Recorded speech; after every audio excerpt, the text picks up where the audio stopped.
Lawn. Carbon tax scam 1 cost on average $1,500 net on Canadian families after phony rebates. They just pile drive Canadians with a second scam that will cost Canadians another $500 without any rebates. They hid the facts, but their own budgeting officer exposed these scams. They made the cost of gas, groceries, and home heating more expensive. The first scam hit the most vulnerable Indigenous populations hard. This second scam is going to cripple lower-income households even further, just so Liberals can look more woke while more Canadians go broke. When will they scrap the scams and stop gaslighting Canadians? The Honourable Minister of the Environment. Thank you, Mr. Speaker. The truth is that the Conservatives have absolutely no plan to do anything to fight climate change and will set our country back on making promises towards a cleaner economy. When it comes time to ask the oil companies to reinvest their record profits in the innovative solution and clean technologies, the Conservatives immediately back down. We're proud to support the Clean Fuel Regulation, which, when fully implemented, is already contributing more than $2 billion in the last year alone, Mr. Speaker, to the Canadian economy. Thank you. The Honourable Member for Calgary, Forest Lawn. Let me sober this out-of-touch, orange jumpsuit-wearing minister. Yesterday, Food Bank said that those accessing food charity quadrupled since this Liberal made inflationary crisis. They already made rents and mortgages double, and to continue down their woke, climate zealot ideology, they'll take another $2,000 out of the struggling Canadians' pockets while failing to meet any climate targets. How much more woke do they need to go? How much more broke do Canadians need to go before this Prime Minister wakes up? The Honourable Minister of the Environment.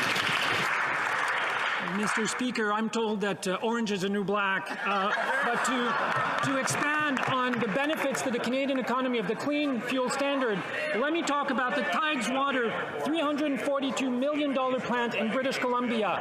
This year, Mr. Speaker, Imperial Oil, 720... I'm going to interrupt. We're starting to get noisy. It started off really well. I was really impressed. I just want to make sure that we continue. The Honourable Minister from the top so that everybody's quiet and can hear the answer, please. Speaker, I'm told that orange is a new black. I would like to further expand on the examples I wanted to give, like the Tidewater $352 million plant in BC, Imperial Oil, all privately funded, $720 million plants for cleaner fuels in Alberta, Federated Co-op's $2 billion plant in Saskatchewan, O'Brien's plant in Newfoundland, which received an added $300 million of private financing in the last month alone, Mr. Speaker. Member for Edmonton Mill Woods. Mr. Speaker, after 8 years of this Prime Minister, Canadians' lives have become more unaffordable. They already have one Liberal carbon tax that is costing Canadians 41 cents per litre. And now there's a second carbon tax that will cost Canadians 17 cents per litre. Once you add a tax on that tax, it's going to cost Canadians 61 cents per litre, making everything more expensive. Why do they continue to force Canadians to pay for their failed policies? The Honourable Minister of the Environment. Mr. Speaker, if the Conservatives are going to oppose the clean fuel regulations, which they supported during the last election campaign, they should explain to Canadian farmers, particularly canola growers in Western Canada, why they oppose something that will increase domestic canola demand by over 5 million metric tons and support a strong canola price in this country. Canadians don't need short-term scare tactics, Mr. Speaker. What they're looking for is long-term affordable solutions to the climate crisis, and that's exactly what we're doing on this side of the House. Honourable Member for Edmonton Mill Woods. Mr. Speaker, their failed carbon tax has not achieved one environmental target that they set. They need to get out of their ideological bubble and go talk to real Canadians who drive for a living. Talk to truck drivers, talk to delivery drivers, talk to cab drivers, go talk to some farmers, and they will tell you the real cost of their failed policies. On July 1st, the second carbon tax will cost Canadians an average of $573. That's on top of the first carbon tax that will cost $1,500. Mr. Speaker, do they really believe that Canadians can afford over $2,000 for carbon tax 1 and 2? The Honourable Parliamentary Secretary. Thank you, Mr. Speaker. And just this week, the Parliamentary Budget Office stated that the effects of climate change bit a $20 billion-sized hole out of Canada's economy in 2021 alone. Mr. Speaker, I understand that the Conservative Party of Canada doesn't believe in climate change, but they pretend to believe in economic responsibility. Why is it that the Conservative Party wants to cancel a market-based mechanism that is putting a price on pollution? The Honourable Member for Mégantic-L'Érable. $436. That's what the average household in Quebec will pay, in addition to this new tax that applies directly to Quebecers. While more and more people can't afford to buy groceries, fill up their car, and they have to make difficult choices to live, these Liberals and this Prime Minister, who pays his own vacations and gas prices for 10 years, he should take a step back and stop making life more difficult for Quebecers who are having a hard time, who are struggling. The Honourable Minister of the Environment. Thank you, Mr. Speaker.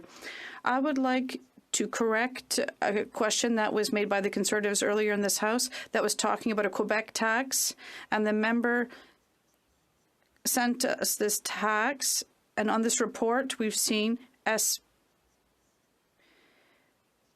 we have a cap-and-trade system in Quebec. It's a Quebec system that applies to Quebec and not the federal system. Honourable Member for Mégantic-L'Érable. 17 cents a litre and new regulations on clean fuel will cost Quebecers $436 more per year. That's the second carbon tax that the minister doesn't seem to want to repeat, Mr. Speaker. No one believes in this minister when he says it doesn't cost Quebecers more and they're not facing the carbon tax. When people buy groceries and they pay for products that were transported across the country, they realize things cost more. They're not crazy. They know it's the carbon tax. Why is the government singling out Quebec with the second carbon tax? The Honourable Minister. Thank you, Mr. Speaker. My colleague's statement is false. What we are doing is making sure that refineries who have made record profits in recent years pay their fair share. 26 cents extra on refining margins, and we think that they do have the means to pay for the fight against climate change. And Quebecers who are watching us agree with this, so that all sectors of this society and all parliamentarians work in the fight against climate change. Mr. Speaker, I would encourage the Minister of Environment to go talk to a farmer, because I haven't spoken to a single one that supports the first carbon tax, let alone carbon tax number 2. And the Agriculture Minister admitted yesterday she has no idea what the impact carbon tax 2.0 will have on farmers or the cost of food. Here's what we do know. When the Liberals triple their first carbon tax, fuel goes up 41 cents a litre, diesel goes up 15 cents a litre, and the cost of food 34%. When they implement carbon tax number 2, the cost of fuel goes to 61 cents, diesel 25 cents a litre. Can the Minister of Agriculture confirm that the carbon tax 2.0 will be exempt from coloured farm fuel? The Honourable Minister of Agriculture. Thank you, Mr. Speaker. Once again, the first people impacted by the climate crisis are our farmers, and they have always worked to have the most sustainable agriculture possible. They've improved their practices to have the best equipment and to do R&D in this respect. We are here to support our farmers, while the Conservatives take them for granted. We have a vision for the future for them. Here's the problem, Mr. Speaker. The minister has no idea what the impact of carbon tax 2.0 is going to have on the cost of food, the impacts on farmers, the cost to transport that food, or the cost of Canadians to actually buy that food. Right. And the first carbon tax is already sending Canadians to the food banks in shocking numbers. The number of trips to the food bank is up 60% in 2003. That is 8 million Canadians going to the food bank every single month. How much will Canadians have to pay to put food on the table when the Liberals implement carbon tax 2.0? Good question. The Honourable Minister of Agriculture. Thank you, Mr. Speaker. A few weeks ago, I announced a new $10 million for the infrastructure fund for local food organizations, nonprofit organizations, including food banks, community gardens, and greenhouses, to apply, because it allowed them to acquire new equipment. Thank you. The Honourable Member for Chicoutimi. Mr. Speaker, with Liberal inflation, Canadians' paychecks no longer allow them to make ends meet. The Liberals already have a carbon tax that cost 41 cents more per litre of gas, but now we've learned that they're adding a second carbon tax on top of the first. This means the two taxes combined will represent 61 cents more per litre, increasing the price of transportation and food. When will the Liberals eliminate the double carbon tax to allow Canadians to breathe a bit more? Because right now they're suffocating. The Honourable Minister of the Environment. Thank you, Mr. Speaker. I'd like to remind my honourable colleague that Quebec has its own cap-and-trade system, which is a system that is completely different than that of the federal solution, and they have a price on pollution. And if he would like a technical briefing from my department about how this Quebec system works, I'd be happy to offer him one.